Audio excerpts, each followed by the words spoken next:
तो बीड़ू भाई दोस्त एवं भ्राता फ्रेंड भी, अगर आप मेरे आंखों के नीचे बने हुए गड्ढों के ऊपर बने हुई थैलियों को देखकर ही नहीं बता पा रहे तो मैं बता देता हूँ। हालत टाइट है, थोड़ी सी तबीयत एकदम 100% नहीं है। 2 दिन से बोतल चढ़ रही है, उसके बाद अभी बोतल बंद हुई तो मैंने कहा कि जाके सस्ती नर्डी न्यूज के नाम पे आपको आनंद, मजा एवं चरम सुख भी तो देना है। तो हियर आई एम, बीमार होने के बाद भी अपनी शक्ति प्रदर्शन करने के लिए। तो मेरा मतलब है कि पैटी जेनकिंस, जिन्होंने वंडर वुमन 1 और वंडर वुमन 2 बनाई थी, उन्होंने बताया कि डीसी वालों ने उनको अप्रोच किया है कि वंडर वुमन 3 के बाद और भी कई सारी वंडर वुमन मूवीज बनाने के लिए। और देखो, डीसी वाले अपनी पर्सनल लाइफ में जो करना चाहे करें। अगर मेरे से कोई पूछता, वैसे कोई पूछता नहीं है, लेकिन अगर मेरे से कोई पूछता तो मैं बोल देता कि वंडर वुमन 3 तो क्या, तुमने जो वंडर वुमन 2 के नाम पे हमको सस्ती बुलबुल दिखाई थी, उसके बाद तुमको बंदर चुकंदर भी ना बनाने दूं मैं। पता नहीं इस वीडियो में से आगे पीछे वाले ट्रांजिशन भी तो डालने रहेंगे, एडिट कौन करेगा इसको। But on a serious note, देखो डीसी वाले वैसे भी अभी बहुत ही खतरनाक स्थिति से गुजर रहे हैं। हालांकि उनकी अभी अभी आने वाली ब्लैक एडम मूवी को रिस्पॉन्स काफी अच्छा मिल रहा है और I am very excited for it. और उसका रीजन सब कोई जानता है, तो क्या होने वाला है क्या नहीं होने वाला, वो सब चीजें मूवी के टाइम पे देखेंगे। फिलहाल के लिए अगर डब्ल्यूबी वाले पैटी जेनकिंस को लाकर और भी वंडर वुमन मूवीज बनाना चाहते हैं तो वो मेरे ख्याल से एक अच्छा डिसीजन हो सकता है, गिवन कि वो वंडर वुमन 2 की तरह नहीं बल्कि वंडर वुमन 1 की तरह बनाए। मतलब चीता चीता जैसी लगनी चाहिए, ऐसा नहीं लगना चाहिए कि अंधेरे में किसी ने बिल्ली खड़ी करके छोड़ दिया, आके कोई भी मार के चला जाए। फिर इसके बाद आने वाली अगली खबर है कि बॉयज का जो सीजन 4 आने वाला है उसके लिए लोग नए नए कास्ट मेंबर्स को लेते जा रहे हैं। और कुछ टाइम पहले उन्होंने कुछ कास्ट करी थी और वो एक्चुअली में 2 नई सूप्स निकल के आ रही हैं, जिसमें से सबसे पहली का नाम सेज है। इसकी बेल्ट पे अगर आप ध्यान दोगे तो एसएस लिखा हुआ है, तो मेरे ख्याल से सिस्टर सेज हो सकती है।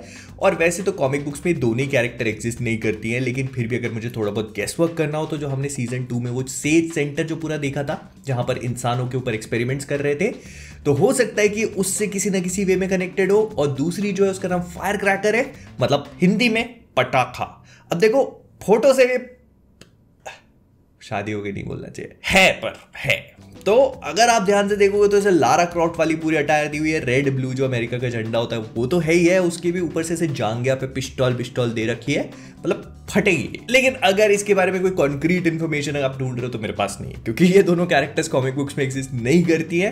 तो बॉयज के सीजन 4 में जो कुछ भी होगा ये दोनों ही कैरेक्टर्स है और होना वही है। देखो, मारा कुटी पेलम पाली। लेकिन नया क्या होगा सीजन 4 में? फिर इसके बाद नया टॉपिक जिसको हमने कॉमिक वर्स में भी रिसेंटली इंट्रोड्यूस किया, गेमिंग, उसके ऊपर थोड़ी बहुत बात कर लेते। तो हाल ही में डेड स्पेस एक काफी पहले गेम आया था, उसका रीमेक आने वाला है जनवरी में, जो सेम स्टूडियो ही बना रहा है। तो उन लोगों ने इसका 10 मिनट का गेम प्ले रिलीज किया और इसे देखने के बाद थोड़ा सा एक्साइटमेंट जागा। हालांकि बहुत सारी चीजें वैसी लग रही है। हालांकि मैं दिसंबर में आने वाले कलिस्टो प्रोटोकॉल के लिए ज्यादा एक्साइटेड। बाय द वे, अगर आप लोगों ने डेड स्पेस नहीं खेला और कुछ अच्छा सिंगल प्लेयर गेम देख रहे हो, जुगाड़ चाह रहे हो कैसे खेलने को मिल जाए, तो डेड स्पेस 1, 2, 3 काफी अच्छे हैं। एटलीस्ट 1 बहुत अच्छा है, हॉरर है और साथ में से हाथ पैर काटने वाटने, मतलब ऐसे डर की फीलिंग आएगी। फिर इसके बाद मार्च में जो मैट रीव्स की बैटमैन मूवी आई थी, रॉबर्ट पैटिंसन वाली, जो बहुत ही ज्यादा ऑसम थी, उसे लेकर इन लोगों ने कुछ स्पिन ऑफ सीरीज वगैरह प्लान करी थी। और उसी में आती है कॉलिन फेरल के पेंगुइन की स्पिन ऑफ सीरीज, जिसके ऊपर कुछ भी इंफॉर्मेशन नहीं थी। लेकिन हाल ही में उन्होंने कहा है कि भाई साहब वो पूरी की पूरी सीरीज एक्चुअली में बैटमैन के तुरंत बाद टेक प्लेस करने वाली है, मतलब सेम वीक में, क्योंकि गौतम जो है उसमें काफी सारा पानी के अंदर होने वाला है, जो उस मूवी में हमने देखा था। Spoiler alert. फिर इसके बाद मार्वल ने भी अब चोरी चकारी का काम शुरू कर दिया है। नहीं, मैं मजाक नहीं कर रहा हूं। तो एक डच आर्टिस्ट जिनका नाम मिडियन का ही है, उन्होंने आज से कुछ साल पहले एक बैंड के लिए कुछ पोस्टर्स वगैरह बनाए थे और उसी से मिलता जुलता कुछ इन लोगों ने वेयरवुल्फ बाय नाइट भी यूज किया। और इसको जब मैंने पहले देखा तो मुझे लगा कि हाँ, रिजेम्बलेंस तो है, लेकिन उतनी नहीं। लेकिन जब इस आर्टिस्ट ने से कलर कोडिंग वगैरह करके दिखाई तो मुझे लगा कि हाँ भाई, टोपी मास्टर चोरी तो करी आपने। फिर इसके बाद मार्वल ज़ॉम्बीज को लेकर एक बहुत ही बढ़िया सी इंफॉर्मेशन, अगर आप लोग नहीं जानते तो मार्वल ज़ॉम्बीज जो हमने व्हाट इफ के सीजन 1 में देखा था, उसे लेकर ये पूरी एक एनिमेटेड सीरीज प्लान कर रहे थे।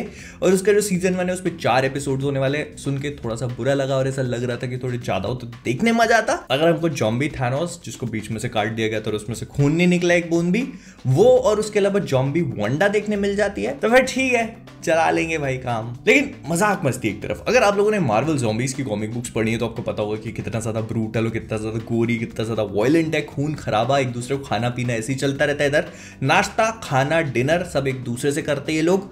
तो ऐसे में अगर हमको ये चीज इस वाले शो में देखने को नहीं मिलती तो थोड़ा सा वियर्ड लगेगा। But on the other hand, क्योंकि डिज्नी का माल है तो हमको पता भी है कि देखने को नहीं मिलने वाला, which kind of feels weird, but I will allow it. वैसे हमारे पास कोई चॉइस भी नहीं है। फिर इसके बाद देखो, जैसे आपको पता है कि रोस्ट वर्स में हम खबर नहीं बल्कि खुशियां बांटते हैं, तो एक खुशी मैं आपसे बांटना चाह रहा हूं। तुम्बाड 2 को लेकर कुछ सब्सटैंशियल इन्फॉर्मेशन मिली है। मतलब पहले से सुनने में आ रहा था कि लोग तुम्बाड का जो सीक्वल है उस पर काम कर रहे हैं, लेकिन अब इस मूवी को पिछले ही हफ्ते 4 साल पूरे हुए, तो उस पर इन लोगों ने प्रॉपर अनाउंसमेंट किया है कि तुम्बाड 2 काम चल रहा है। पर्सनली बता रहा हूं, मुझे ऐसा लगता है कि प्रोबेबली तुम्बाड बॉलीवुड से आने वाली सबसे बेस्ट मूवी में से बेस्ट, एकदम बेस्ट। फिर इसके बाद मार्वल ने कुछ अपने अपकमिंग प्रोजेक्ट्स जो आने वाली मूवीज थी उनको डिले कर दिया एज एक्सपेक्टेड। मतलब अगर एक साल में 2 एवेंजर्स मूवी आपको देखने को मिल रही है तो वैसा कभी हो ही नहीं सकता। It is too good to be true. In fact ये मार्वल की तरफ से एक बहुत ही पुअर स्ट्रैटेजी होती, क्योंकि आप एक ही साल में एक साथ 2 एवेंजर्स मूवी को कैसे सही तरीके से प्रमोट करोगे, कोई ना कोई तो सफर करेगी। तो ऐसे में इन लोगों ने सारी मूवीज को डिले कर दिया है, और इसका कारण हालांकि कुछ और है। जो कुछ एपिसोड्स पहले मैंने आपको बताया था कि ब्लेड 2 में जो उसके डायरेक्टर्स हैं और उसकी जो स्क्रिप्ट वर्क है उसके साथ कविन भैया हमारे टोपी मास्टर एकदम भी खुश नहीं है, तो इसी वजह से उन्होंने इसको चेंज कर दिया है और अब स्क्रिप्ट 0 से स्टार्ट होगी। डायरेक्टर भी नया ढूंढा जा रहा है, तो इस वजह से इस मूवी को पुश कर दिया है। जो मूवी अभी अगले महीने, मतलब नहीं, इनफैक्ट इसी महीने शूट होने वाली थी, उसकी शूटिंग को अगले साल तक पोस्टपोन कर दिया गया है। इसकी स्क्रिप्ट पे दोबारा से काम होगा, जिस वजह से इनके सारे प्रोजेक्ट्स अब धीरे धीरे आगे पुश हो चुके हैं। तो ब्लेड की मूवी जो अगले साल नवंबर में रिलीज होने वाली थी, अब वो 2024 के भी बहुत आगे, मतलब 9वें महीने में पहुंच चुकी है। और इसी सेम डेट पे डेडपूल 3 रिलीज होने वाली थी, तो उसको 2 महीने आगे पुश कर दिया गया है। और इस डेट पे एक्चुअली में फैंटास्टिक 4 की मूवी थी, तो उसको पुश कर दिया गया है फरवरी 2025 के लिए। और फाइनली एवेंजर्स सीक्रेट वॉर जो 2025 में रिलीज होने वाली थी, उसको पुश कर दिया गया है 2026 में, मई 2026 में। एंड देखो, पर्सनली मुझे लगता है कि सारी चीजें ठीक है, क्योंकि शी हल्क का जो ब्लंडर हुआ है उसे देखने के बाद मैं आप सबसे यही बोलूंगा जो मैं हमेशा कहता हूं,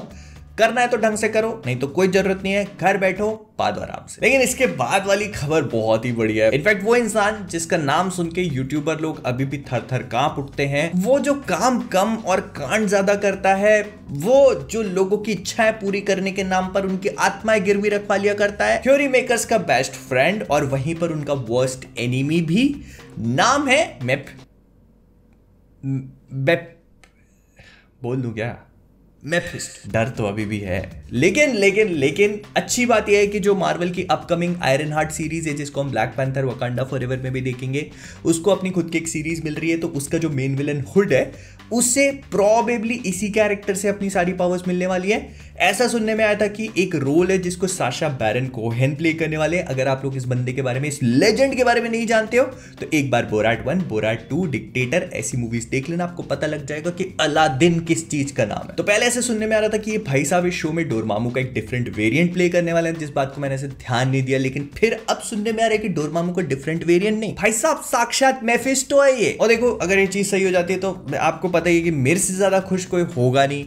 लेकिन साशा बैरन कोहेन एक अलग टाइप के एक्टर है भाई, मतलब जो मेनियक, जो साइको क्रेजी वाइब्स ये बंदा इस कैरेक्टर में ला सकता है। आई वुड से कि ये परफेक्ट कास्टिंग होगी, मतलब परफेक्ट, अनलेस ये इसको डोरमामू का दूसरा वेरिएंट बना दे, जो बिल्कुल भी परफेक्ट कास्टिंग नहीं होगी। और देखो, मार्वल की बाकी मूवीज भले आगे पुश हो गई हो, लेकिन अभी भी हमारे मन में एक मोटिवेशन है, क्योंकि ऐसा सुनने में आ रहा है कि स्पाइडरमैन का 4th पार्ट जो है वो 12 जुलाई 2024 को रिलीज हो जाएगा। और इतना ही नहीं, ये बेसिकली डायरेक्टली कनेक्टेड होगा डेयरडेविल बॉर्न अगेन का जो शो है उसके साथ में। और नेचुरली इस खबर को सुन के मेरा भी डेयरडेविल के शो की तरफ फिर से जाग उठा है उत्साह, गंदे लड़कों। क्योंकि कॉमिक बुक्स में डेयरडेविल के सबसे बेस्ट टीम अप स्पाइडरमैन के साथ ही होते हैं। फिर चाहे एक दूसरे को मोटिवेट करना हो, एक दूसरे की लेनी हो, मतलब मजे लेनी हो, मजे।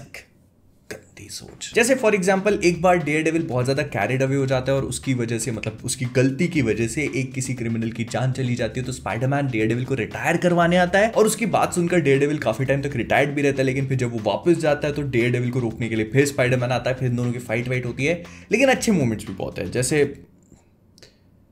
अभी याद नहीं आ रहा, पर है, मुझे पता है कि रिंग्स ऑफ पावर और हाउस ऑफ द ड्रैगन दोनों के बारे में बात नहीं कर पा रहा हूं, लेकिन मैंने खुद नहीं देखे। मैं 2 दिन से बीमार पड़ा हुआ था, जैसे तैसे ड्रिप लगवा के इधर आ रहा हूं। और नहीं, अगर नाई को बाल कटवाने की जरूरत पड़ सकती है, हलवाई को खाना खाने की जरूरत पड़ सकती है, तो डॉक्टर खुद भी बीमार हो सकता है। तो आई डोंट नो ये पूरा वीडियो कैसे एडिट होगा, कब एडिट होगा। मैं कोशिश करूंगा इसको आपको कल सुबह तक पहुंचाने की, रात भर जग के एडिट करना पड़ेगा। लेकिन जा रहा है, मैं एक बार फिर से बॉटल चढ़वाएगा, एनर्जी इकट्ठा करेगा, एडिट करेगा, सुबह आपको देखने को मिलेगा। तो इन सब चीजों के बारे में आपका क्या ख्याल है? वीडियो पसंद आया तो लाइक कर देना, मुझे कमेंट्स में बताना मत भूलना what you guys think all about it, और अगर आपको पसंद आया तो लाइक तो बोल दिया ना, हाँ तो ठीक है, दिमाग समझ नहीं आ रहा क्या बोल रहा हूँ। तो with that being said video को यहीं पे रैप अप करते हैं। सब्सक्राइब करना मत भूलना। जाने से पहले कॉमिक वर्स से मैं हूं मोहित, और अगर आप सभी लोग देख रहे हो तो मुझे नहीं पता मैं क्या बोल रहा हूँ। Keep being awesome guys, bye bye.